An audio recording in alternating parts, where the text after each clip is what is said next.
Hi friends, ಈ ವಿಡಿಯೋಗೆ ಒಂದು ಲೈಕ್ ಮಾಡಿ. ಯಾರಾದ್ರೂ ಸಬ್ಸ್ಕ್ರೈಬ್ ಮಾಡ್ಕೊಂಡಿಲ್ಲ ಅಂತಂದ್ರೆ ದಯವಿಟ್ಟು ಸಬ್ಸ್ಕ್ರೈಬ್ ಮಾಡ್ಕೊಂಡು ಈ ವಿಡಿಯೋನ ಸ್ಕಿಪ್ ಮಾಡದೆ ಪೂರ್ತಿಯಾಗಿ ನೋಡಿ. ಮೊದಲಿಗೆ ನಿನ್ನೆ ಟಾಸ್ಕ್ ಅಲ್ಲಿ ತ್ರಿವಿಕ್ರಮ್ ಮತ್ತೆ ಭವ್ಯ ಅವ್ರಿಗೆ ಮೋಸ ಆಯ್ತಾ? ನನ್ಗೆ ಏನ್ ಅನಿಸ್ತು ಅದು ಜೆನ್ಯೂನ್ ಆಗಿ ನಾನು ಈ ವಿಡಿಯೋದಲ್ಲಿ ಹೇಳ್ತೀನಿ. ನಾನು ನೋಡಿದ ಪ್ರಕಾರ, ಡೀಪ್ ಆಗಿ ಅಬ್ಸರ್ವ್ ಮಾಡಿದ ಪ್ರಕಾರ ಮೋಸ ಆಯ್ತು ಅಂತಾನೆ ನಾನು ಹೇಳ್ತಾ ಇದ್ದೀನಿ. ಅದಕ್ಕೆ ರೀಸನ್ ಪ್ರೂಫ್ ಕೂಡ ಕೊಡ್ತೀನಿ. ಈ ವಿಡಿಯೋದಲ್ಲಿ 3 ಫೋಟೋಸ್ ಕೊಡ್ತೀನಿ. ನಾನು ಈ ವಿಡಿಯೋನ ಸ್ಕಿಪ್ ಮಾಡದೆ ಪೂರ್ತಿಯಾಗಿ ನೋಡಿ. ಆ ಟಾಸ್ಕ್ ವಿಚಾರ ಬಂದಾಗ 3 ಫೋಟೋಸ್ ಅನ್ನ ನಾನು ಕೊಡ್ತೀನಿ. ಆ ಫೋಟೋಸ್ ನೋಡಿ ನೀವೇ ಡಿಸೈಡ್ ಮಾಡ್ಕೊಳ್ಳಿ ಸರಿನಾ ತಪ್ಪಾ ಅಂತ. ನನಗನ್ಸಿದ್ದು ನಾನು ಹೇಳ್ತಾ ಇದ್ದೀನಿ. ಇವತ್ತಿನ ದಿನ ಶಿಶಿರ್ ಅವರಂತೂ ಸೂಪರ್ ಸೂಪರ್ ಸೂಪರ್ ಅಂತ ಹೇಳ್ಬೋದು. ಏನ್ ಗುರು ಆ ಪರ್ಫಾರ್ಮೆನ್ಸ್! ನಿಜವಾಗ್ಲು ಶಿಶಿರ್ ಅವ್ರದ್ದು ಡ್ಯಾನ್ಸು, ಆಕ್ಟಿಂಗ್ ನೋಡ್ತಾ ಇದ್ರೆ ನಿಜವಾಗ್ಲು ಕಣ್ಣಲ್ಲಿ ನೀರು ಬರ್ತಾ ಇತ್ತು ಗುರು. ಆ ರೇಂಜ್ಗಿತ್ತು ಪರ್ಫಾರ್ಮೆನ್ಸ್. ಅದ್ರ ಜೊತೆಗೆ ಹನುಮಂತ ಮತ್ತೆ ಗೌತಮಿ ಅವರ ಎಫರ್ಟ್ಸ್, ತ್ರಿವಿಕ್ರಮ್ ಮತ್ತೆ ಭವ್ಯ ಅವರ ಎಫರ್ಟ್ಸ್ಗಂತೂ ಹ್ಯಾಟ್ಸ್ ಆಫ್ ಇರ್ಬೇಕು. ನಿಜವಾಗ್ಲು ಆ ಟಾಸ್ಕ್ ಅಲ್ಲಿ ಎಲ್ಲವೂ ಸೂಪರ್ ಆಗಿ ಸಖತ್ತಾಗಿ ಆಡಿದ್ರು ಗುರು. 3 ಗಂಟೆ ಅಂತಂದ್ರೆ ಸಾಮಾನ್ಯವಾದ ವಿಚಾರ ಅಲ್ಲ. ಇದರಲ್ಲಿ ಎಕ್ಸ್ಪೆಷಲಿ ಬಂದು ಸುರೇಶ್ ಮತ್ತೆ ಅನುಷ್ ಅವರು ಸೂಪರ್ ಆಗಿ ಆಡಿದ್ರು ಅಂತ ನಾನು ಹೇಳ್ತಾ ಇದ್ದೀನಿ. ಯಾಕೆಂತಂದ್ರೆ ಸುರೇಶ್ ಅಣ್ಣಗೆ ಕಾಲು ಚೆನ್ನಾಗಿಲ್ಲ, ಆದ್ರೂ ಸ್ವಲ್ಪ ಚೆನ್ನಾಗಿ ಆಟ ಆಡಿದ್ರು ಅಂತ ನನ್ನ ಒಪಿನಿಯನ್. ಅದ್ರ ಜೊತೆಗೆ ಐಶ್ವರ್ಯ ಗುರು ನಿಜವಾಗ್ಲು ಎಲ್ಲಿ ಏನ್ ಮಾತಾಡ್ಬೇಕು ಅಷ್ಟನ್ನ ಮಾತಾಡ್ತಾ ಇದ್ದಾರೆ. ಗೇಮ್ ಅನ್ನ ಸ್ವಲ್ಪ ಇಂಪ್ರೂವ್ ಮಾಡ್ಕೊಂಡು ಹೋದ್ರೆ ಐಶ್ವರ್ಯ ಅವ್ರನ್ನ ನಿಲ್ಸೋದಕ್ಕೆ ಆಗೋದಿಲ್ಲ. ಸೂಪರ್ ಆಗಿ ಆಟ ಆಡ್ತಾ ಇದ್ದಾರೆ. ಅದ್ರ ಜೊತೆಗೆ ಲಾಸ್ಟ್ ಅಲ್ಲಿ ಆ ಡ್ಯಾನ್ಸ್ ಅಂತೂ ನಿಜವಾಗ್ಲೂ ಸಕ್ಕತ್ತಾಗಿತ್ತು ಗುರು. ನಿಜವಾಗ್ಲೂ ಐಶ್ವರ್ಯ ಅವ್ರ ಡ್ಯಾನ್ಸ್ ಮಾತ್ರ ಓವರ್ ಆಲ್ ಫುಲ್ ಡೀಟೇಲ್ಡ್ ಆಗಿ ನೆನ್ನೆ ಎಪಿಸೋಡ್ ಅಲ್ಲಿ ಏನೇನಾಯ್ತು ಅಂತ ಈ ವಿಡಿಯೋದಲ್ಲಿ ಡೀಟೇಲ್ಡ್ ಆಗಿ ರಿವ್ಯೂ ಮಾಡ್ಕೊಳ್ಳೋಣ. ಮೊದಲಿಗೆ ಬಂದು ನೆನ್ನೆ ಅಗ್ರೆಷನ್ ಅನ್ನೋದು ಕಂಟಿನ್ಯೂ ಆಗ್ತಾ ಇರುತ್ತೆ. ಚೈತ್ರ ಮತ್ತೆ ಶಿಶಿರ್ ಅವರ ನಡುವೆ ಆ ಅಗ್ರೆಷನ್ ಕಂಟಿನ್ಯೂ ಆಗ್ತಾ ಇರುತ್ತೆ. ಶಿಶಿರ್ಗೆ ತುಂಬಾ ಕೋಪ ಬಂದ್ಬಿಟ್ಟಿರುತ್ತೆ, ಮಾತಾಡ್ತಾ ಇರ್ತಾರೆ. ನಾನು ಇಲ್ಲಿ ಏನ್ ಹೇಳೋದಕ್ಕೆ ಇಷ್ಟಪಡ್ತೀನಿ ಅಂದ್ರೆ, ಶಿಶಿರ್ ಮಾತಾಡಿದ ಮಾತುಗಳಲ್ಲಿ ಒಂದು ಮಿಸ್ಟೇಕ್ ಇಲ್ಲ ಅನ್ನೋದು ನನ್ನ ಒಪಿನಿಯನ್. ಕರೆಕ್ಟ್ ಆಗಿ ಮಾತಾಡಿದ್ದಾರೆ, ಮನ್ಸಿಗೆ ಅನ್ಸಿದ್ ಮಾತಾಡಿದ್ದಾರೆ, ಫಿಲ್ಟರ್ಲೆಸ್ ಮಾತಾಡಿದ್ದಾರೆ. ಟ್ರೂ, ನಿಜ. ಶಿಶಿರ್ ಮಾತಾಡಿದ್ದು 100ಕ್ಕೆ 100 ಸತ್ಯ. ಬಟ್ ಆದ್ರೆ ಅಷ್ಟು ಅಗ್ರೆಸಿವ್ ಆಗುವ ಅವಶ್ಯಕತೆ ಇರಲಿಲ್ಲ ಅಂತ ನನಗನ್ನಿಸ್ತು. ಹೇಳ್ಬೇಕಾಗಿತ್ತು, ಎಷ್ಟು ಹೇಳ್ಬೇಕಾಗಿತ್ತು ಅಷ್ಟು ಹೇಳ್ಬೇಕಾಗಿತ್ತು. ಬಟ್ ಓವರ್ ಆಗಿ ಅಗ್ರೆಸಿವ್ ಆಗಿ ಬಿಹೇವ್ ಆದ್ರ ಅಂತ ನನಗೊಂಚೂರು ಅನಿಸ್ತು ಅಷ್ಟೇ. ಆ ಅಗ್ರೆಷನ್ ಸ್ವಲ್ಪ ಕಡಿಮೆ ಮಾಡಿಕೊಂಡು ಶಿಶಿರು ಇದೇ ತರ ಟಾಸ್ಕ್ಗಳನ್ನ ಆಡ್ಕೊಂಡು ಹೋಗ್ತಾ ಇದ್ರೆ ಸೂಪರ್ ಆಗಿರುತ್ತೆ ಅಂತ ಹೇಳ್ಬೋದು. ನಿಜವಾಗ್ಲು ಪ್ರತಿಯೊಂದು ಮಾತು ಕೇಳ್ತಾ ಇದ್ರೆ ನಿಜವಾಗ್ಲು ಅಲ್ಲಿ ಚೈತ್ರ ಅವ್ರಿಗೆ ರಿಪ್ಲೈ ಕೊಡೋದಕ್ಕೆ ಮಾತುಗಳೇ ಇಲ್ಲ. ಅವ್ರು ಹೇಳ್ತಾರೆ ನೋಡ್ಗುರು, ಜೋಡಿಯನ್ನು ಮುರಿದು ಹೋದ್ರೆ ಅಂತಂದ್ರೆ ಟಾಸ್ಕ್ ಇಂದ ಆಚೆ ಇಡ್ತಾರೆ ಅಂತ ನನಗೆ ಗೊತ್ತಿಲ್ಲ ಅಂತ ಅಂದ್ಬಿಟ್ಟು ಈ ತರ ಮಾತಾಡ್ತಾರೆ. ನಿಜವಾಗ್ಲು ಅದು ಅವ್ರಿಗೆ ಅರ್ಥ ಆದ್ರೂ ಕೂಡ ನಾಟಕ ತರ ಆಡ್ತಾ ಇದ್ದಾರೆ. ಕರೆಕ್ಟ್ ಆಗಿ ಹೇಳಿದ್ರು ನಿಜವಾಗ್ಲು ಶಿಶಿರ್ ಅವರು. ಅದೇ ಹೇಳೋದು ಶಿಶಿರು ಚೈತ್ರ ಅವ್ರಿಗೆ ಮಾಡಿದ್ರೆ ಎಷ್ಟು ಮಾಡ್ತಾ ಇದ್ರು. ಜನ ನೋಡ್ತಾ ಇದ್ದಾರೆ ಶಿಶಿರ್ ಅಣ್ಣ ಅಂತ ಸ್ಟಾರ್ಟ್ ಮಾಡಿದ್ರು ಅವರು. ನಿಜನಾ? ನಿಜವಾಗ್ಲು ಈ ವಿಚಾರದಲ್ಲಿ ಮಾತಾಡಿದ್ದು ಮಿಸ್ಟೇಕ್ ಇಲ್ಲ ಶಿಶಿರ್ದು. 100% ರೈಟ್ ಅಂತ ಹೇಳ್ಬೋದು. ಇನ್ನೊಂದ್ ಕಡೆ ಬಂದ್ರೆ ಮಂಜಣ್ಣ ಬಂದು ಮಾತಾಡ್ತಾ ಇರ್ತಾರೆ. ಮಂಜಣ್ಣಗೆ ಅರ್ಥ ಆಗಿದೆ, ಫೀಲ್ ಆಗಿದೆ. ಮಂಜಣ್ಣ ಫೀಲ್ಗೆ ಒಂದು ಅರ್ಥ ಇದೆ. ಬೇಜಾರಾಗಿದ್ದಾರೆ, ನಿಜ, ಸತ್ಯ ಸ್ವಾಮಿ. ಮಂಜಣ್ಣ ನಿಮ್ಗೆ ಬೇಜಾರಾಗಿದೆ, ನನಗೂ ಗೊತ್ತು, ನೋಡೋ ಆಡಿಯನ್ಸ್ಗೂ ಗೊತ್ತು, ಒಪ್ಕೋತೀವಿ. ನಿಮ್ಗೊಬ್ಬರಿಗೆ ಬೇಜಾರಾದ್ರೆ ಮಾತ್ರ ಬೇಜಾರಲ್ಲ, ಬೇರೆ ಯಾರಿಗಾದ್ರೂ ಬೇಜಾರಾದ್ರೆ ಅದು ನಿಮ್ಮ ಸ್ಟ್ರಾಟಜಿನ. ಮೊನ್ನೆ ಭವ್ಯ ಅವ್ರನ್ನ ತೆಗೆದ್ಬಿಟ್ಟು ಇದು ನನ್ನ ಸ್ಟ್ರಾಟಜಿ ಅಂತಂದ್ರೆ ಅವಾಗ ಅವ್ರಿಗೆ ನೋವಾಗಿರಲ್ವಾ ಸ್ವಾಮಿ? ಅವಾಗ ನೀವು ಇದೇ ತರ ಮಾಡಿದೀರ ಅಂತ ಅವ್ರು ಅನ್ಕೊಂಡಿಲ್ವಾ? ಇವಾಗ ರಿಟರ್ನ್ ಆಗಿದೆ ಅಷ್ಟೇ ಅಲ್ವಾ? ಪರ್ಫೆಕ್ಟ್ ಆಗಿ ಮಾಡಿದ್ರು ಭವ್ಯ ಅವ್ರಿಗೆ ಅಂತಂದ್ರೆ ತಪ್ಪಾಗೋದಿಲ್ಲ. ಬಟ್ ಬೇಜಾರಾಗುತ್ತೆ, ಹರ್ಟ್ ಆಗುತ್ತೆ, ಏನು ಮಾಡಕ್ಕಾಗಲ್ಲ. ಅದು ಅವ್ರ ಸ್ಟ್ರಾಟಜಿ, ಅದು ಮಂಜಣ್ಣ ಸ್ಟ್ರಾಟಜಿ. ಆದ್ರೆ ಇದು ಭವ್ಯ ಸ್ಟ್ರಾಟಜಿ ಅಷ್ಟೇ. ಅಕ್ಸೆಪ್ಟ್ ಮಾಡ್ಕೋಬೇಕು, ಮುಂದೆ ಹೋಗ್ತಾ ಇರ್ಬೇಕು. ವಿಷ ಸ್ವಲ್ಪ ಆಗಿ ಬರ್ತಾ ಇದೀನಿ ನೋಡಿ. ಬನ್ನಿ ಸ್ವಾಮಿ, ನಾವು ನೋಡ್ತಾ ಇದೀವಲ್ಲ, ಬನ್ನಿ ಆಟ ಆಡಿ. ನಿಜವಾಗ್ಲೂ ಒಟ್ಟಿನಲ್ಲಿ ಕ್ಯಾಪ್ಟನ್ಸಿ ಟಾಸ್ಕ್ ಅಲ್ಲಂತೂ ಏನಾದ್ರು ಒಮ್ಮತದ ಇಲ್ಲ ಏಕಾಭಿಪ್ರಾಯ ಎಲ್ಲರೂ ಒಟ್ಟಿಗೆ ಸೇರಿ ಮಾಡ್ಬೇಕು ಅನ್ನೋದು ಆಟ ಟೈಪ್ ಏನಾದ್ರು ಕೊಟ್ರೆ, ಭವ್ಯ ಏನಾದ್ರು ಇದ್ರೆ ಮಂಜಣ್ಣ ಅಂತೂ ಗ್ಯಾರಂಟಿ ಸಕ್ಕತ್ ಕೊಡ್ಲೆ ಕೊಡ್ತಾನೆ ಗುರು. ನಿಜವಾಗ್ಲು ಸಕ್ಕತ್ ಕೊಡ್ಲೆ ಕೊಡ್ತಾನೆ ಅಂತ ಹೇಳ್ಬೋದು. ಅದೆಲ್ಲ ಆದ್ಮೇಲೆ ನೆಕ್ಸ್ಟ್ ಇಲ್ಲಿ ಮಂಜಣ್ಣ ಐಶ್ವರ್ಯಗೆ ಅಪ್ರಿಶಿಯೇಟ್ ಮಾಡ್ತಾ ಇರ್ತಾನೆ. ಏನು, ನೀವು ಧರ್ಮ ಇಬ್ರು ಡಿಸಿಷನ್ ತಗೊಂಡಿದ್ದು ಐಶ್ವರ್ಯ ಅವರು ಯಾರು ಹೇಳಿದ್ರು ಕೂಡ ನನ್ನ ಐಶ್ವರ್ಯ ತಗೊಂಡಿದ್ದ ಡಿಸಿಷನ್ ಸೂಪರ್ ಅಲ್ವಾ? ಆ ಡಿಸಿಷನ್ ಬಗ್ಗೆ ಅಪ್ರಿಶಿಯೇಟ್ ಮಾಡ್ತಾ, ಕನ್ನಡ ನಿಮ್ಗೆ ಎಲ್ಲೇ ಹೋದ್ರು ಕೂಡ ಅನ್ನ ಸಿಗುತ್ತೆ ಅಂತಂದ್ಬಿಟ್ಟು ಹಿಂಗ್ ಮಾತಾಡ್ತಾ ಇರ್ತಾರೆ. ಅಷ್ಟೊಂದು ನಮ್ಮ ಗೌತಮಿ ಅಕ್ಕ ಬರ್ತಾರೆ. ಓ ಅದೆಲ್ಲಿಂದ ತೆಗಿತಾರೆ ಅವ್ರಿಗೆ ಗೊತ್ತಿರ್ಬೇಕು ನಿಜವಾಗ್ಲು. ಅದನ್ನು ನೀವು ಮಾತಾಡ್ತೀರ, 4 ಜನ ಇದೀವಿ, ಅವ್ರಿಗೆ ಅನ್ನ ಸಿಗುತ್ತೆ ನಮ್ಗೆ ಅನ್ನ ಸಿಕ್ಕಲ್ಲ ಅನ್ನೋ ರೇಂಜ್ಗೆ ನೀವು ಮಾತಾಡ್ತಾ ಇದ್ದೀರ ಅಂತ ಅದನ್ನ ಅವ್ರು ಮಾತಾಡಿರೋ ಮಾತುಗಳನ್ನೇ ಒಂಥರ ತಿರ್ಗಿಸ್ಬಿಡ್ತಾರೆ. ಆ ಮಂಜಣ್ಣಗೆ ಅಷ್ಟಾದ್ರೂ ಕೂಡ ಮತ್ತೆ ಹೋಗಿ ಆ ಗೌತಮಿ ಜೊತೆ ಹತ್ಕೊಂಡು ಸುರ್ಕೊಂಡು ಕ್ಲಾರಿಫೈ ಮಾಡ್ತಾರೆ. ಇನ್ನೇನು ಹೇಳ್ಬೇಕೋ ಗೊತ್ತಾಗಲ್ಲ. ಮಂಜಣ್ಣ ಇದೆಲ್ಲ ಬಿಟ್ಬಿಟ್ಟು ಇಂಡಿವಿಜುವಲ್ ಗೇಮ್ ಆಡ್ಕೊಂಡು ಹೋದ್ರೆ ಮಂಜಣ್ಣ ಇವಾಗ್ಲೂ ಸೂಪರೇ. ಗೌತಮಿ ಅವ್ರ ಜೊತೆ ಸೇರ್ಕೊಂಡು ಅರ್ಧ ಮಿಸ್ಟೇಕ್ ಮಾಡ್ಕೊತಾ ಇದ್ದಾರೆ ಮಂಜಣ್ಣ. ಅಲ್ಲಿ ಬಂದು ಅವ್ರು ಕೇಳ್ತಾರೆ, ತಿನ್ನ ಊಟನ ಬಿಟ್ಬಿಟ್ಟು ಹೋಗ್ತಾರೆ. ನಿಜವಾಗ್ಲು ಅನ್ನೆಸೆಸರಿ ಗೌತಮಿ. ನಿಜವಾಗ್ಲು ನಾನು ಟಾಸ್ಕ್ ಅಲ್ಲಿ ಪರ್ಫಾರ್ಮೆನ್ಸ್ ಮಾಡಿದ್ದಾರೆ, ಅದ್ರ ಬಗ್ಗೆ ನಾನು ಮಾತಾಡ್ತಾ ಇಲ್ಲ. ಬಟ್ ಇದೆಲ್ಲ ಬಿಹೇವಿಯರ್ ನಿಜವಾಗ್ಲು ಸರಿ ಬರೋಲ್ಲ. ಅದೆಲ್ಲ ಆದ್ಮೇಲೆ ಎಲ್ಲ ಡಿಸ್ಕಸ್ ಮಾಡ್ತಾ ಇರ್ತಾರೆ. ಒಂದ್ ಕಡೆ ಮೋಕ್ಷಿತ ಅವ್ರಿಗೆ ಎಷ್ಟು ಕ್ಲಾರಿಟಿ ಇದೆ ಅಂತಂದ್ರೆ ಅವ್ರು ಹೇಳ್ತಾ ಇದ್ದಾರೆ, ಜೋಡಿಯನ್ನು ಮುರಿದು ಹೋಗೋದು ಅಂತಂದ್ರೆ ಅಷ್ಟೇ ತಾನೇ ಬಿಟ್ಟು ಹೋಗೋದು ಅಂತ ಅರ್ಥನೇ ತಾನೆ. ಮತ್ತೆ ನನಗೆ ಗೊತ್ತಿಲ್ಲ ಅಂತ ಅದು ಹೆಂಗ್ ಹೇಳ್ತೀರಾ? ನಾಮಿನೇಷನ್ಸ್ ಅಲ್ಲಿ ನಿಮ್ಗೋಸ್ಕರ ಅವರು ಸ್ಯಾಕ್ರಿಫೈಸ್ ಮಾಡಿ ನಾಮಿನೇಟ್ ಆಗಿದ್ದಾರೆ. ಅಷ್ಟೆಲ್ಲ ಆದ್ಮೇಲೆ ಯಾವ ರೀತಿ ಬಿಟ್ಟು ಹೋಗ್ತೀರಾ ಅಂತ ಅಂದ್ಬಿಟ್ಟು ಅವ್ರ ಕ್ಲಾರಿಟಿ ಇದೆಯಲ್ವಾ? ಮೋಕ್ಷಿತ ಅವರು ಧನರಾಜ್ ಅವ್ರಿಗೆ ಹೇಳ್ತಾ ಇದ್ದೀವಿ, ಕ್ಲಾರಿಟಿ ಇದೆಯಲ್ವಾ? ಸೂಪರ್ ಅಂತ ಹೇಳ್ಬೋದು. ಆ ಕಡೆಯಿಂದ ಧನರಾಜ್ ಕೂಡ ಒಳ್ಳೆ ಕಾಂಪ್ಲಿಮೆಂಟ್ ಕೊಡ್ತಾರೆ ಮೋಕ್ಷಿತ ಅವ್ರಿಗೆ.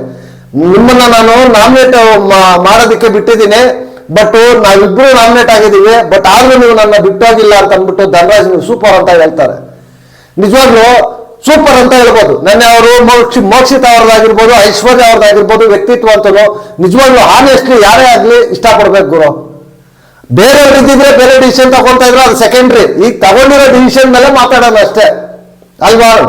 ಸೂಪರ್ ಆಗಿತ್ತು ಅಂತ ಹೇಳ್ಬೋದು. ಅದೆಲ್ಲ ಆದ್ಮೇಲೆ ನೆಕ್ಸ್ಟ್ ಇಲ್ಲಿ ಐಶ್ವರ್ಯನೂ ಅಷ್ಟೇ ಶಿಶಿರ್ ವಿಚಾರದಲ್ಲಿ ಸ್ವಲ್ಪ ಚೆನ್ನಾಗಿ ಕನ್ಸಲ್ಟೇಷನ್ ಮಾಡಿ, ಶಿಶಿರ್ ಕೋಪ ಇದ್ದಾಗ ಬೇಡ ಶಿಶಿರ್ ಕೋಪ ಮಾಡ್ಕೋಬೇಡ, ಟಾಸ್ಕ್ ಆಡು ಅಂತ ಅಂದ್ಬಿಟ್ಟು ಚೆನ್ನಾಗಿ ಕೂಲ್ ಮಾಡ್ತಾರೆ. ನಿಜವಾಗ್ಲೂ ಸೂಪರ್ ಅಂತ ಹೇಳ್ಬೋದು. ಅದೆಲ್ಲ ಆದ್ಮೇಲೆ ನೈಟು ನಮ್ಮ ಪಕ್ಷಿಗಳು, ಪ್ರೇಮಿ ಪಕ್ಷಿಗಳ ಇಬ್ರು ಇನ್ನೂ ಸ್ವಲ್ಪ ಡೀಪ್ ಆಗಿ ಹತ್ರ ಆಗ್ತಾರೆ. ಅನುಷಾ ಮತ್ತೆ ಧರ್ಮ ಅವ್ರಿಬ್ರು ಅವ್ರು ಕ್ಲಾರಿಟಿ ಕೊಟ್ಕೊಂತಾರೆ. ಫುಲ್ ಆನ್ ಕ್ಲಾರಿಟಿಯಿಂದ ಇದು ಮಾಡ್ಕೊಂಡು ಮತ್ತೆ ನಾನು ಈ ತರ ಮಾಡ್ಬೋದಾಗಿತ್ತು, ಈ ತರ ಮಾಡ್ಬೋದಾಗಿತ್ತು ಅಂತ ಅಂದ್ಬಿಟ್ಟು ಫುಲ್ ಕ್ಲಾರಿಟಿ ತಗೊಂಡು ಇಬ್ರು ಕ್ಲಿಯರ್ ಆಗಿ ಒಂದಾಗ್ತಾರೆ. ಅಲ್ಲಿ ಸ್ವಲ್ಪ ಹಂಗೆ ಹಿಂಗೆ ಅಂತ ಇದು ಮಾಡ್ಕೊಳಕ್ ಹೋಗ್ತಾರೆ, ತಮಾಷೆಗೆ ಜಗಳ ಆಡ್ಕೊಂಡು. ಬಟ್ ಓವರ್ ಆಲ್ ಆಗಿ ಇದಾಗಿ ಒಂದಾಗ್ತಾರೆ.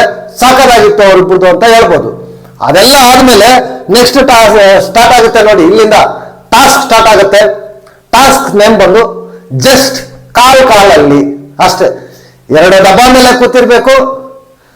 ಸೆಂಟ್ರಲ್ಲಿ ಒಂದು ಡಬ್ಬ ಇರುತ್ತೆ, ಅದನ್ನ ಇಬ್ರು ಆ ಕಡೆ ಈ ಕಡೆಯಿಂದ ಕಾಲುಗಳಲ್ಲಿ ಬ್ಯಾಲೆನ್ಸ್ ಮಾಡಬೇಕು. ದಾರದಿಂದ ಕೆಳಗಡೆ ಬರಬಾರ್ದು, ಕೆಳಗಡೆ ಬಂದ್ರೆ ಔಟ್. ಈ ತರ ಇರುತ್ತೆ ಜಸ್ಟ್ ಕಾಲಲ್ಲಿ. ಯಾರು 3 ಫೋನ್ ಮಾಡ್ತಾರೋ ಅವ್ರು ಔಟ್ ಆಗ್ತಾರೆ. ಆ ಡಬ್ಬ ಕೆಳಗಡೆ ಬಿದ್ದು ಔಟ್ ಆಗ್ತಾರೆ ಅಂತ ಅಂದ್ಬಿಟ್ಟು ರೂಲು. ಇದರಲ್ಲಿ ಎಲ್ಲಾ ಜೋಡಿಗಳಿಂದನೂ ಟಾಸ್ಕ್ ಅನ್ನೋದು ಸ್ಟಾರ್ಟ್ ಆಗುತ್ತೆ. ನಿಜವಾಗ್ಲೂ ಸೂಪರ್ ಆಗಿತ್ತು ಗುರು. ಈ ಟಾಸ್ಕ್ ಮಾತ್ರ ಎಂತವರು ಸಹ ಒಪ್ಕೊಳ್ಳೇಬೇಕು. ಅವರ ಪರ್ಫಾರ್ಮೆನ್ಸ್ಗೆ 3 ಗಂಟೆಗಳ ಕಾಲ ಆ ತರ ಹಿಡ್ಕೋಬೇಕು ಅಂತಂದ್ರೆ ಸಾಧ್ಯ ಇಲ್ಲ. ನಿಜವಾಗ್ಲೂ ಹ್ಯಾಟ್ಸ್ ಆಫ್ ಅಂತ ಹೇಳ್ಬೇಕು ಅವ್ರ ಪರ್ಫಾರ್ಮೆನ್ಸ್ಗೆ. ಸಕ್ಕದಾಗಿತ್ತು. ಫಸ್ಟ್ ರೌಂಡ್ ಆಗುತ್ತೆ. ಫಸ್ಟ್ ರೌಂಡ್ ಅಲ್ಲಿ ಎಷ್ಟೊತ್ತಾದ್ರೂ ಯಾರು ಬಿಡೋದಿಲ್ಲ, ತುಂಬಾ ಸಕ್ಕದಾಗಿ ಹಿಡ್ಕೊಂಡಿರ್ತಾರೆ. ಅದರಲ್ಲಿ ಫಸ್ಟ್ ಬಿಡೋದು ಶಿಶಿರ್ ಅವ್ರು ಬಿಡ್ತಾರೆ. ನಿಜವಾಗ್ಲೂ ಶಿಶಿರ್ ಅವ್ರು ಎಷ್ಟೋ ಬ್ಯಾಲೆನ್ಸ್ ಮಾಡ್ತಾರೆ. ಆ ಕಡೆ ನಾವು ಟಾಸ್ಕ್ ಆಡಲ್ಲ ಅಂತ ಅಂದ್ಬಿಟ್ಟು ಫಸ್ಟ್ ಎಲ್ಲ ಹೇಳ್ತಾ ಇರ್ತಾರೆ, ಮತ್ತೆ ಬರ್ತಾರೆ ಇಬ್ರು ಬಂದು ಒಳ್ಳೆಯ ಮನಸ್ಸಿಂದ ಶಿಶಿರ್ ಅವ್ರು ಮಾಡ್ತಾರೆ. ಬಟ್ ಆದ್ರೂ ಬ್ಯಾಲೆನ್ಸ್ ಮಾಡ್ತಾರೆ, ಸುಮಾರು ಹೊತ್ತು ಬ್ಯಾಲೆನ್ಸ್ ಮಾಡ್ತಾರೆ ಶಿಶಿರ್ ಅವರು. ಬಟ್ ಆದ್ರೂ ಕೂಡ ಅಲ್ಲಿ ಶಿಶಿರ್ ಅವ್ರದ್ದು ಬಿದ್ದೋಗುತ್ತೆ. ಆ ಡಬ್ಬ ಕೆಳಗಡೆ ಬಿದ್ದೋದಾಗ ಫಸ್ಟ್ ಬಂದು ಶಿಶಿರ್ ಅವರು ಈ ಟಾಸ್ಕ್ ಇಂದ ಔಟ್ ಆಗ್ತಾರೆ. ಅವ್ರಿಗೆ ಏನೇ ಪಾಯಿಂಟ್, ಯಾವುದೇ ರೀತಿಯ ಪಾಯಿಂಟ್ ಬರೋದಿಲ್ಲ ಈ ಟಾಸ್ಕ್ ಇಂದ. 0 ಪಾಯಿಂಟ್ಸ್ ಬರುತ್ತೆ. ನಿಜವಾಗ್ಲೂ ಸಖತ್ ಪರ್ಫಾರ್ಮೆನ್ಸ್ ಹಾಕಿದ್ರು, ಆದ್ರೂ ಕೂಡ 0 ಪಾಯಿಂಟ್ಸ್ ಬರುತ್ತೆ ಶಿಶಿರ್ ಮತ್ತೆ ಚೈತ್ರ ಅವ್ರಿಗೆ. ಅದೆಲ್ಲ ಆದ್ಮೇಲೆ ನೆಕ್ಸ್ಟ್ ಕಂಟಿನ್ಯೂ ಆಗ್ತಾ ಇರುತ್ತೆ. ಫುಲ್ ಸ್ಟಿಪ್ ಆಗಿರ್ತಾರೆ, ಯಾರು ಬಿಡ್ತಾ ಇರಲ್ಲ. ಸೂಪರ್ ಅಂದ್ರೆ ಸೂಪರ್ ಆಗಿ ಆಡ್ತಾ ಇರ್ತಾರೆ ಗುರು. ಸ್ಟ್ಯಾಚ್ಯೂಗಳ ತರ ಇರ್ತಾರೆ, ಈ ಕಡೆ ಆ ಕಡೆ ಕದಲ್ದೆ ಸಖತ್ತಾಗಿ ಪರ್ಫಾರ್ಮೆನ್ಸ್ ಮಾಡ್ತಾ ಇರ್ತಾರೆ. ಸೆಕೆಂಡ್ ಇದರಲ್ಲಿ ಬಂದು ಧರ್ಮ ಮತ್ತೆ ಐಶ್ವರ್ಯ ಅವರು ಔಟ್ ಆಗ್ತಾರೆ. ಅವ್ರಿಗೆ 25 ಅಂಕ ಸಿಗುತ್ತೆ. ಎಷ್ಟೋ ನಿಜವಾಗ್ಲೂ ಸೂಪರ್ ಎಫರ್ಟ್ಸ್ ಆಗ್ತಾರೆ. ಆದ್ರೂ ಬ್ಯಾಲೆನ್ಸ್ ಮಾಡಕ್ ಆಗಲ್ಲ ಗುರು, ಜಾಸ್ತಿ ಹೊತ್ತು ಬ್ಯಾಲೆನ್ಸ್ ಮಾಡಕ್ ಆಗಲ್ಲ. ಬಟ್ ಆದ್ರೂ ಬಿಟ್ಬಿಡ್ತಾರೆ. ಐಶ್ವರ್ಯ ಅವರು ಮತ್ತೆ ಧರ್ಮ ಅವರು ಬಿಡ್ತಾರೆ. ಅವ್ರಿಗೆ 25 ಪಾಯಿಂಟ್ ಸಿಗುತ್ತೆ. ಅದೆಲ್ಲ ಆದ್ಮೇಲೆ ನೆಕ್ಸ್ಟ್ ಬಂದು ಮೋಕ್ಷಿತಾ ಮತ್ತೆ ನಮ್ಮ ಧನರಾಜ್. ನಿಜವಾಗ್ಲು ಇವರಿಬ್ರು ಕೂಡ ನಾನು ಎಕ್ಸ್ಪೆಕ್ಟ್ ಮಾಡಿಲ್ಲ ಗುರು. ಇವ್ರು ಬೇಗ ಬಿಟ್ಟು ಬಿಡ್ತಾರೆ ಅಂತ ನಾನು ಎಕ್ಸ್ಪೆಕ್ಟ್ ಮಾಡಿದ್ದೆ. ಫಸ್ಟ್ ಇವರೇ ಬಿಡ್ತಾರೇನೋ ಅಂತ ನಾನು ಎಕ್ಸ್ಪೆಕ್ಟ್ ಮಾಡಿದ್ದೆ. ಬಟ್ ಆದ್ರೂ ಕೂಡ ಧನರಾಜು ಮತ್ತೆ ಮೋಕ್ಷಿತ್ ಅವರಿಬ್ರು ಕೊಟ್ಟಿದ್ದ ಪರ್ಫಾರ್ಮೆನ್ಸ್ ಸೂಪರ್ ಆಗಿತ್ತು ಗುರು. ನಿಜವಾಗ್ಲೂ ನಾನು ಅನ್ಕೊಂಡಿದ್ದನ್ನ ಉಲ್ಟಾ ಮಾಡಿದ್ರು ಅಂತ ಹೇಳಿದ್ರೆ ತಪ್ಪಾಗೋದಿಲ್ಲ. ಚೆನ್ನಾಗಿ ಬ್ಯಾಲೆನ್ಸ್ ಮಾಡಿದ್ರು, ಸಖತ್ತಾಗಿ ಇಬ್ರು ಪರ್ಫಾರ್ಮೆನ್ಸ್ ಮಾಡಿದ್ರು ಅಂತಂದ್ರೆ ತಪ್ಪಾಗೋದಿಲ್ಲ. ಲಾಸ್ಟ್ಗೆ ಕೊನೆಗೆ ಬಂದು ಅವ್ರದ್ದು ಬೀಳುತ್ತೆ, ಇವ್ರಿಗೆ 50 ಅಂಕ ಸಿಗುತ್ತೆ. ಅದೆಲ್ಲ ಆದ್ಮೇಲೆ ಇಲ್ಲಿಂದ ನೆಕ್ಸ್ಟ್ ಲೆವೆಲ್ಗೆ ಹೋಗುತ್ತೆ ನಿಜವಾಗ್ಲೂ ಟಾಸ್ಕ್ ಅಂತೂ. ಈ 3 ಜೋಡಿ ಔಟ್ ಆದ್ಮೇಲೆ ಇನ್ನು 3 ಜೋಡಿ ಇರುತ್ತೆ. ಸುರೇಶ್ ಅಣ್ಣ ಮತ್ತೆ ತ್ರಿವಿಕ್ರಮ್ ಆ ಕಡೆ ಬಂದು ಗೌತಮಿ ಅವರು, ಈ 3 ಜೋಡಿ ಇರುತ್ತೆ. ನಿಜವಾಗ್ಲೂ ಸಕ್ಕದಾಗಿ ಆಟ ಆಡ್ತಾರೆ ಗುರು, ಸೂಪರ್ ಆಗಿ ಆಟ ಆಡ್ತಾರೆ ಈ 3 ಜೋಡಿ ಕೂಡ. ಇಲ್ಲಿ ಆಟ ಆಡ್ತಾ ಇರ್ಬೇಕಾದ್ರೆ ಗೌತಮಿ ಅವರು ನಿಜವಾಗ್ಲೂ ಅವರು ಉಸ್ತುವಾರಿನ ಇಲ್ಲ ಆಟ ಆಡ್ಬೇಕಾ ಒಂದು ಗೊತ್ತಾಗ್ತಾ ಇಲ್ಲ. ಸುಮ್ನೆ ಬಂದು ಡಿಸ್ಟರ್ಬ್ ಮಾಡಿ ಅವ್ರು ಬಿಡ್ತಾ ಇದ್ದಾರೆ, ಇವ್ರು ಬಿಡ್ತಾ ಇದ್ದಾರೆ, ಅವ್ರದ್ದು ಫೋನು ಇವ್ರದ್ದು ಫೋನು. ನಾನು ನೋಡಿದೆ ಇವ್ರಿಗೆ ಹೆಂಗ್ ಬೇಕಾದ್ರೂ ಫೇವರೇಟಿಸಮ್ ಆಗಿ ಮಾಡ್ಕೋತಾ ಇದಾರೆ ಅಲ್ಲಿ ಉಸ್ತುವಾರಿನ.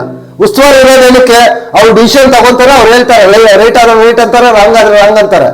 ಉಸ್ತುವಾರಿ ಮಿಸ್ಟೇಕ್ ಇದ್ರೆ ಆಮೇಲೆ ಬರ್ತಾರೆ ವೀಕೆಂಡ್ ಮಾತಾಡ್ತಾರೆ. ಇವ್ರು ಹೇಳ್ತಾ ಇದಾರೆ ಉಸ್ತುವಾರಿ ಜಡ್ಜ್ಮೆಂಟ್ ಬಗ್ಗೆ. ನಿಜವಾಗ್ಲೂ ಸಿಕ್ಕಾಪಟ್ಟೆ ಬೇಜಾರು ಮೋಕ್ಷ ಇವ್ರದ್ದು ಗೌತಮಿ ಅವ್ರದ್ದು. ಚೆನ್ನಾಗಿ ಪರ್ಫಾರ್ಮೆನ್ಸ್ ಮಾಡ್ತಾ ಇದ್ದಾರೆ, ಮಾಡ್ಕೊಳ್ಳಿ. ಇವೆಲ್ಲ ಅನ್ನೆಸೆಸರಿ ಏನಕ್ಕೆ ಬೇಕು ಅಲ್ವಾ? ಅದೆಲ್ಲ ಆದ್ಮೇಲೆ ನೆಕ್ಸ್ಟ್ ಸ್ಟಿಪ್ ಆಗಿ ಹಿಡಿತಾರೆ ಗುರು ಸುರೇಶ್ ಅಣ್ಣ ಮತ್ತೆ ಅನುಷಾ ಅವ್ರಿಬ್ರು. ಹ್ಯಾಟ್ಸ್ ಆಫ್ ಗುರು ನಿಜವಾಗ್ಲು ಅವ್ರಿಬ್ರಿಗೂ. ಏನ್ ಗುರು, ಕಾಲು ಸುರೇಶ್ ಅಣ್ಣಗೆ ಕಾಲು ಬ್ರೇಕ್ ಆಗಿದೆ, ಆ ಕಡೆ ಅನುಷಾಗೆ ಬ್ಯಾಕ್ ಪೇನ್ ಇದೆ, ಅವರಿಬ್ರು ಸ್ಟಿಪ್ ಆಗಿ ಹಿಡಿತಾರಲ್ವಾ, ಮಾಡ್ತಾರಲ್ವಾ, ನಿಜವಾಗ್ಲು ಸೂಪರ್ ಸೂಪರ್ ಸೂಪರ್ ಅಂತ ಹೇಳ್ಬೇಕು. ನಿಜವಾಗ್ಲು ಸಕ್ಕದಾಗಿ ಮಾಡ್ತಾರೆ ಗುರು. ಇಷ್ಟವರೆಗೂ ಬರ್ತಾರೆ ಇಲ್ಲ ಅಂತ ನಾನು ಅನ್ಕೊಂಡಿದ್ದೆ. ಕಾಲು ಕಟ್ಟಾಕೊಂಡು ಆ ಮನುಷ್ಯ ಹಂಗ ಆಡ್ತಾನೆ ಅಂತ ಯಾರಿಗೂ ಗೊತ್ತು ಗುರು. ಪ್ರಾಣ ಇಟ್ಟು ಟಾಸ್ಕ್ ಆಡ್ತಾ ಇದ್ದಾರೆ ಸುರೇಶ್ ಅಣ್ಣ. ಟಾಸ್ಕ್ ಮಾತ್ರ ಸೂಪರ್ ಆಗಿ ಆಟ ಆಡ್ತಾರೆ ಅಂತ ಹೇಳ್ಬೋದು. ಇದೆಲ್ಲ ಆದ್ಮೇಲೆ ಎಷ್ಟೊತ್ತು ಸಖತ್ತು ಒಂದು ಕಾಲಲ್ಲಿ ಬ್ಯಾಲೆನ್ಸ್ ಮಾಡಿಸ್ತಾರೆ ಬಿಗ್ ಬಾಸ್. ತುಂಬಾ ಹೊತ್ತಾಯ್ತು ಎರಡು ಕಾಲು ತೆಗೆದ್ಬಿಟ್ಟು ಒಂದು ಕಾಲಲ್ಲಿ ಬ್ಯಾಲೆನ್ಸ್ ಮಾಡ್ಬೇಕು ಅಂತಾರೆ. ಅದಾದ್ಮೇಲೆ ಡಬ್ಬ ಮೇಲೆ ಮಲ್ಕೊಂಡಿರೋಂಗಿಲ್ಲ ಅಂತಾರೆ, ಕೂತ್ಕೊಂಡಿರ್ಬೇಕು ಅಂತಾರೆ, ಕೈಗಳನ್ನ ಆ ಕಡೆ ಈ ಕಡೆ ಬಿಡಬಾರ್ದು ಅಂತ ಹೇಳ್ತಾರೆ. ನಿಜವಾಗ್ಲು ಅಷ್ಟು ಇದು ಮಾಡ್ಕೊಂಡಿದ್ರು ನಾವು 3 ಜೋಡಿ ಒಂದು ಬಿಡಲ್ಲ ಗುರು, ಸ್ಟಿಪ್ ಆಗಿ ನಿಂತಿರ್ತಾರೆ. ಕೊನೆಗೆ ಇಲ್ಲಿ ಸುರೇಶ್ ಅಣ್ಣ ಅವ್ರ ಟೀಮು ಔಟ್ ಆಗುತ್ತೆ, ಅವ್ರಿಗೆ 100 ಅಂಕ ಸಿಗುತ್ತೆ. ಬಟ್ ತುಂಬಾ ಎಫರ್ಟ್ಸ್ ಹಾಕಿದ್ದಾರೆ, ಹ್ಯಾಟ್ಸ್ ಆಫ್ ಇವ್ರ ಟೀಮಿಗೆ. ಅದೆಲ್ಲ ಆದ್ಮೇಲೆ ನೆಕ್ಸ್ಟ್ ಉಳಿದಿರೋ 2 ಜೋಡಿ ಬಂದು ಈ ಕಡೆ ತ್ರಿವಿಕ್ರಮ್ ಜೋಡಿ ಮತ್ತೆ ಗೌತಮಿ ಅವರ ಜೋಡಿ 2 ಜೋಡಿ ಉಳಿದಿರುತ್ತೆ. ಇವರಿಬ್ಬರು ಸಕ್ಕದಾಗಿ ಪರ್ಫಾರ್ಮೆನ್ಸ್ ಮಾಡ್ತಾರೆ ಗುರು. ಯಾರು ಬಿಡೋದಕ್ಕೆ ರೆಡಿ ಇರೋದಿಲ್ಲ. ಬಟ್ ಇಲ್ಲಿ ನಮ್ಮ ಉಸ್ತುವಾರಿ ಆದಂತ ಮಂಜಣ್ಣ ಅವರು ಸ್ಟಾರ್ಟ್ ಮಾಡ್ತಾರೆ ಗೇಮು ಅಂತ ನನಗೆ ಅನಿಸ್ತು. ಸುಮ್ಮನೆ ಸ್ವಲ್ಪ ಅದು ಇದು ಕೂಡ ಡೌನ್ ಆಗಿರಲ್ಲ, ಆದ್ರೂ ಫೌಲ್ ಅಂತ ಹೇಳ್ತಾರೆ.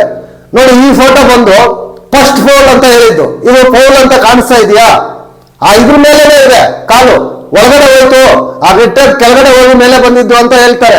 ನಾನು ಎಪಿಸೋಡ್ 2 ಸಲ ಆ ಟಾಸ್ಕ್ ಅನ್ನ 3 ಸಲ ಸ್ಲೋ ಮೋಷನ್ ಅಲ್ಲಿ ಇಟ್ಟು ನೋಡಿದ್ದೀನಿ.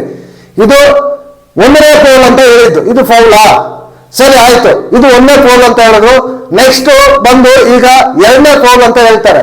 ಇದು ನೋಡಿ ಕಾಲು ಮೇಲೇನೆ ಇದೆ, ಜಸ್ಟ್ ಇದ್ರಲ್ಲಿ ಎಷ್ಟು ಡೀಪ್ ಆಗಿ ಇಟ್ಕೊಂಡು ನೋಡಿದ್ರು ಕೂಡ ಮೇಲೇನೆ ಇದೆ ನೋಡಿ, ಕೆಳಗಡೆ ಹೋಗಿಲ್ಲ. ಇದನ್ನ ಫೌಲ್ ಅಂತ ಹೇಳ್ತಾರೆ. ಅಲ್ಲಿ ತ್ರಿವಿಕ್ರಮ್ ಅವ್ರು ಹೇಳ್ತಾ ಇದ್ದಾರೆ ಮಂಜಣ್ಣ ಕೆಳಗಡೆ ಹೋಗಿಲ್ಲ ಅಂದ್ರೆ ಇಲ್ಲ ಫೌಲ್ ಫೌಲ್ ಫೌಲ್ ಫೌಲ್ ಅಂತ ಹೇಳ್ತಾರೆ. ನಿಜವಾಗ್ಲು ಈ 2 ಫೋಟೋ ನೋಡಿ ಫೌಲ್ ಆಗಿ ನೀವೇ ಹೇಳಿ.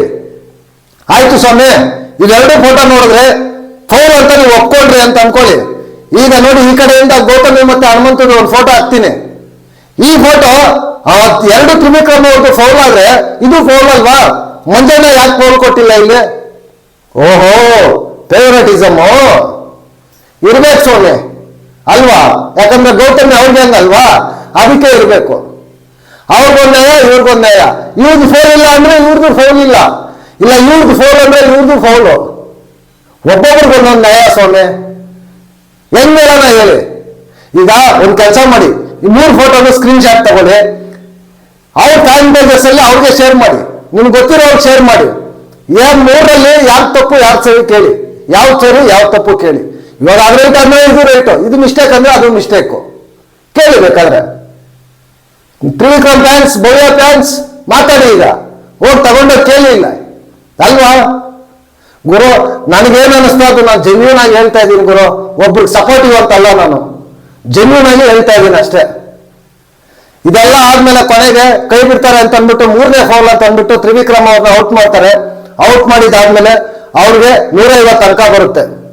ನಿಜವಾಗ್ಲು ಇವರಿಬ್ಬರು ತ್ರಿವಿಕ್ರಮ್ ಮತ್ತೆ ಭವ್ಯ ಅವರಿಬ್ಬರು ಪರ್ಫಾರ್ಮೆನ್ಸ್ಗೂ ಹ್ಯಾಟ್ಸ್ ಆಫ್ ಹೇಳ್ಬೇಕು, ಸೂಪರ್ ಸೂಪರ್ ಸೂಪರ್ ಅಂತ ಹೇಳ್ಬೇಕು. ಅದೆಲ್ಲ ಆದ್ಮೇಲೆ ಗೌತಮಿ ಮತ್ತೆ ಹನುಮಂತ್ ಅವರು ಫಸ್ಟ್ ಪ್ಲೇಸ್ ಬರ್ತಾರೆ, 200 ಅಂಕ ಬರುತ್ತೆ. ನಿಜವಾಗ್ಲು ಇವರು ಪರ್ಫಾರ್ಮೆನ್ಸ್ಗೂ ಒಂದು ಹ್ಯಾಟ್ಸ್ ಆಫ್ ಹೇಳಲೇಬೇಕು. ನಿಜವಾಗ್ಲು ಸಖತ್ತಾಗಿ 3 ಓವರ್ ಬ್ಯಾಲೆನ್ಸ್ ಮಾಡೋದು ಅಂತಂದ್ರೆ ಅಷ್ಟು ಈಸಿ ಅಲ್ಲ. ಸೂಪರ್ ಪರ್ಫಾರ್ಮೆನ್ಸ್ ಮಾಡ್ತಾರೆ ನಿಜವಾಗ್ಲು. ಸಖತ್ತಾಗಿತ್ತು, ಸೂಪರ್ ಆಗಿತ್ತು ಅಂತ ಹೇಳ್ಬೋದು ನಿಜವಾಗ್ಲು. ಇದೇ ಗೌತಮಿ ಹನುಮಂತನ ನೆನ್ನೆ ಬಿಟ್ಟು ಹೋಗೋದಕ್ಕೆ ರೆಡಿ ಆಗಿದ್ರು. ಬಟ್ ಆದ್ರೆ ಹನುಮಂತ ನೋಡಿ ಇವತ್ತು ನಾನು ಯಾಕೆ ಆಡ್ಬೇಕು ಅಂತ ಅನ್ಕೊಂಡಿಲ್ಲ. ಹನುಮಂತ ಆಟ ಆಡ್ಬೇಕು, ಆಟ ಆಡೋಣ ಅಂತ ಆಡ್ದ. ಸ್ಟ್ರಾಂಗ್ ಕೈ ಬೇಕು ಅಂತ ಇದೇ ಗೌತಮಿ ಅವರು ಬಿಟ್ಟು ಹೋಗೋದಕ್ಕೆ ರೆಡಿ ಆಗಿದ್ರು ಹನುಮಂತ ಅವ್ರನ್ನ. ಹನುಮಂತ ಅವರು ಇವತ್ತು ಗೌತಮಿ ಅವ್ರಿಗೆ ಮುಖದ ಮೇಲೆ ಹೊಡೆದಂಗೆ ಆಡ್ ತೋರಿಸಿದಾರೆ ಅಷ್ಟೇ ಅಲ್ವಾ. ಮತ್ತೆ ಗೆದ್ದ ಮೇಲೆ ಹನುಮಂತು ಅಂತ ಬಂದ್ರು. ನಿಜವಾಗ್ಲು ಸಖತ್ ಬೇಜಾರಾಯ್ತು ನೆನ್ನೆ ಗೌತಮಿ ಅವ್ರ ಆ ತರ ಅಂದಿದ್ದು. ಬಟ್ ಈ ಟಾಸ್ಕ್ ವಿಚಾರದಲ್ಲಿ ಬಂದ್ರೆ ಗೌತಮಿ ಅವ್ರ ಪರ್ಫಾರ್ಮೆನ್ಸ್ ಸೂಪರ್ ಆಗಿತ್ತು ಗುರು. ಈ ಕಡೆ ಹನುಮಂತ ಅವರ ಪರ್ಫಾರ್ಮೆನ್ಸ್ ಸೂಪರ್ ಆಗಿತ್ತು. ಸಕ್ಕದಾಗಿ ಆಟ ಆಡಿದ್ರು. ಓವರ್ ಆಗಿ ಎಲ್ಲ ಆದ್ಮೇಲೆ ಅವರು ಟಾಸ್ಕ್ ವಿನ್ ಆಗ್ತಾರೆ. ಆ ಟಾಸ್ಕ್ ಪರ್ಫಾರ್ಮೆನ್ಸ್ ನೋಡಿ ಬಿಗ್ ಬಾಸ್ ಅಪ್ರಿಶಿಯೇಟ್ ಮಾಡ್ತಾರೆ ಗುರು. ಸೂಪರ್ ಆಗಿತ್ತು ನಿಮ್ಮ ಪರ್ಫಾರ್ಮೆನ್ಸ್. 3 ಗಂಟೆಗಳ ಕಾಲ ನೀವು ಟಾಸ್ಕ್ ಅನ್ನು ಆಟ ಆಡಿದ್ದೀರಾ. ನಿಮಗೆ ಲಕ್ಸುರಿ ಬಜೆಟ್ ಅಲ್ಲಿ ನೀವು ಕಳ್ಕೊಂಡಿದ್ದಂತ ಇದು ಗ್ರಾಸರಿನಲ್ಲಿ ನೀವು ಕಳ್ಕೊಂಡಿದ್ದಂತ ಕೆಲವೊಂದು ಐಟಮ್ಸ್ ಅನ್ನ ನಾನು ರಿಟರ್ನ್ ಕೊಡ್ತೀನಿ ಅಂತ ಅಂದ್ಬಿಟ್ಟು ಬಿಗ್ ಬಾಸ್ ಅನೌನ್ಸ್ ಮಾಡ್ತಾರೆ. ಗುಡ್. ನಿಜವಾಗ್ಲೂ ಆ ತರ ಇತ್ತು ಪರ್ಫಾರ್ಮೆನ್ಸ್. ಈ ತರ ಸ್ಪೋರ್ಟ್ ಇದಿರ್ಬೇಕು, ಸ್ಪಿರಿಟ್ ಇರಬೇಕು, ಬಿಟ್ಕೊಡ್ಬಾರ್ದು, ಗಿವ್ ಅಪ್ ಮಾಡಬಾರ್ದು. ಈ ತರ ಆಟ ಆಡ್ಬೇಕು. ಇದು ಆಟ, ಫಿಕ್ಸಿಂಗ್ ಮಾಡ್ಕೊಂಡು ಆಡೋದಲ್ಲ ಮಂಜಣ್ಣ ತರ. ಇದು ಆಟ ಅಲ್ವಾ. ಇದ್ರಲ್ಲೇ ಮಾಡ್ತಾರೆ ಫೌಲ್ ಇಲ್ಲದೆ ಇದ್ರು ಫೌಲ್ ಅನ್ನೋದು, ಫೌಲ್ ಮಾಡಿದ್ರು ಫೌಲ್ ಇಲ್ಲ ಅನ್ನೋದು, ಈ ತರ ಮಾಡ್ತಾರೆ ಅಷ್ಟೇ. ಇದೆಲ್ಲ ಆದ್ಮೇಲೆ ನೆಕ್ಸ್ಟ್ ಬಿಗ್ ಬಾಸ್ ಒಂದು ಟಾಸ್ಕ್ ಅನೌನ್ಸ್ ಮಾಡ್ತಾರೆ. ಡ್ಯಾನ್ಸ್ ಟಾಸ್ಕ್ ಅಂತ ಅಂದ್ಬಿಟ್ಟು ಅನೌನ್ಸ್ ಮಾಡ್ತಾರೆ. ಎಲ್ಲ ಪ್ರಿಪೇರ್ ಆಗಿ ಗಾರ್ಡನ್ ಏರಿಯಾದಲ್ಲಿ ನೀವು ಡ್ಯಾನ್ಸ್ ಆಡಬೇಕು ಅಂತ ಹೇಳ್ತಾರೆ. ಅಷ್ಟೊಂದಿಗೆ ಒಂದು ಜೋಡಿ ಬಿಗ್ ಬಾಸ್ ಹೌಸ್ ಒಳಗಡೆ ಎಂಟ್ರಿ ಆಗುತ್ತೆ. ರಾಮಾಚಾರಿ ಸೀರಿಯಲ್ನ ರಾಮಾಚಾರಿ ಮತ್ತೆ ಚಾರು ಅವರು ಎಂಟ್ರಿ ಆಗಿ ಚೆನ್ನಾಗಿ ಮಾತಾಡ್ತಾರೆ, ಎಲ್ಲರ ಜೊತೆ ಚೆನ್ನಾಗಿರ್ತಾರೆ. ಇಲ್ಲಿ ಹನುಮಂತ ಒಂದು ಕವಿತೆ ಕೂಡ ಹೇಳ್ತಾನೆ. ಅಲ್ಲೇ ಅವ್ರಿಗೆ ಚಾರು ಅವ್ರಿಗೆ ಪ್ರಪೋಸ್ ಮಾಡಿ ತುಂಬಾ ಚೆನ್ನಾಗಿತ್ತು, ಕ್ಯೂಟ್ ಆಗಿತ್ತು. ಅದೆಲ್ಲ ಆದ್ಮೇಲೆ ಒಂದು ಚಿಲ್ಡ್ರನ್ಸ್ ಡೇ ಸ್ಪೆಷಲ್ ಆಗಿ ಅವರ ಚೈಲ್ಡ್ಹುಡ್ ಮೆಮೊರೀಸ್ಗೋಸ್ಕರ ಫೋಟೋಸ್ ಹಾಕ್ತಾರೆ. ಇಲ್ಲಿ ಎಲ್ಲಾರ ಫೋಟೋಸು ಚೆನ್ನಾಗಿತ್ತು, ಎಲ್ಲಾರ ಫೀಲಿಂಗ್ಸು ಚೆನ್ನಾಗಿತ್ತು. ಎಸ್ಪೆಷಲಿ ನಾನು ಸ್ವಲ್ಪ ಜಾಸ್ತಿ ಕನೆಕ್ಟ್ ಆಗಿದ್ದು ಅಂತಂದ್ರೆ ತ್ರಿವಿಕ್ರಮ್ ಅವರು ಹೇಳ್ದಂತ ಒಂದು ಬ್ಯಾಕ್ ಗ್ರೌಂಡ್ ಇದಕ್ಕೆ ನಾನು ಸ್ವಲ್ಪ ಕನೆಕ್ಟ್ ಆದೆ. ಅದ್ರ ಜೊತೆಗೆ ಮೋಕ್ಷಿತಾ ಅವರು ಕೂಡ ಇಲ್ಲಿ ಅವರು ಬ್ಯಾಕ್ ಗ್ರೌಂಡ್ ಹೇಳಿದ್ದು ಜೆನ್ಯೂನ್ ಆಗಿ ಹೇಳಿದ್ರು ಅಂತ ನನಗನ್ನಿಸ್ತು. ಇನ್ನು ಗೌತಮಿ ಅವರು ಬಿಡಿ, ಯಾಕೆ ಸುಮ್ಮನೆ ನಾನು ಇನ್ನು ಕಾಮೆಂಟ್ ಮಾಡಿದ್ರು ಕೂಡ ಅವ್ರ ಪರ್ಸನಲ್ ವಿಚಾರ, ಅದನ್ನ ನಾನು ಕಾಮೆಂಟ್ ಮಾಡಬಾರ್ದು. ಓವರ್ ಆಲ್ ಆಗಿ ಈ ಸೆಗ್ಮೆಂಟ್ ಅಲ್ಲಿ ತುಂಬಾ ಚೆನ್ನಾಗಿತ್ತು. ಅದೆಲ್ಲ ಆದ್ಮೇಲೆ ಡ್ಯಾನ್ಸ್ ಟಾಸ್ಕ್ಗಳು ಸ್ಟಾರ್ಟ್ ಆಗುತ್ತೆ. ಇವರು ತೀರ್ಪುಗಾರರಾಗಿ ರಾಮಾಚಾರಿ ಮತ್ತೆ ಚಾರು ಇಬ್ರು ಇರ್ತಾರೆ. ಯಾರು ವಿನ್ನರು ಅಂತ ಡಿಸೈಡ್ ಮಾಡಬೇಕು. ಮಂಜಣ್ಣ ಬಂದು ಆಂಕರಿಂಗ್ ಮಾಡ್ತಾ ಇರ್ತಾರೆ. ಫಸ್ಟ್ ಜೋಡಿ ಬಂದು ನಮ್ಮ ರಕ್ಕಮ್ಮ ಅಲ್ವಾ, ಐಶ್ವರ್ಯ ಮತ್ತೆ ಧರ್ಮ ಅವ್ರು ಬರ್ತಾರೆ. ನಿಜವಾಗ್ಲು ಐಶ್ವರ್ಯ ಅವರು ಡ್ಯಾನ್ಸ್ ಅಂತೂ ಗುರು super super super, next level performance ಗುರು. ನಿಜವಾಗ್ಲು ಆ ಕಡೆ ಧರ್ಮಣ್ಣ ಕೂಡ ಐಶ್ವರ್ಯಗೆ ಮ್ಯಾಚ್ ಮಾಡೋ ರೇಂಜ್ಗೆ ಡ್ಯಾನ್ಸ್ ಅನ್ನ ಮಾಡಿದ್ರು ಅಂತ ಹೇಳಿದ್ರೆ ತಪ್ಪಾಗೋದಿಲ್ಲ.